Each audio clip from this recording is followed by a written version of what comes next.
What was I doing in that motel room?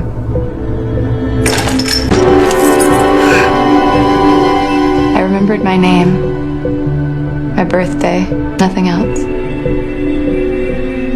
I ended up out on the streets as people with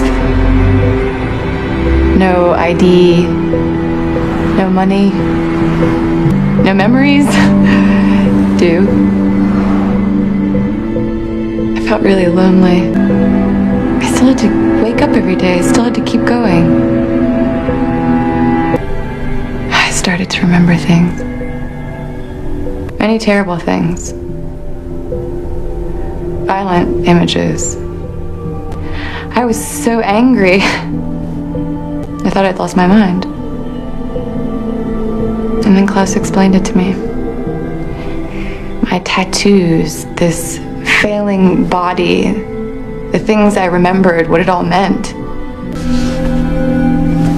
You see, the anchor is the sign of a traveler, and the number 54 refers to where I come from.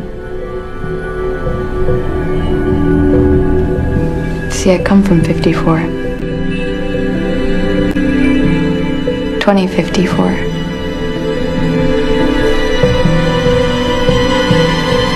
Your future.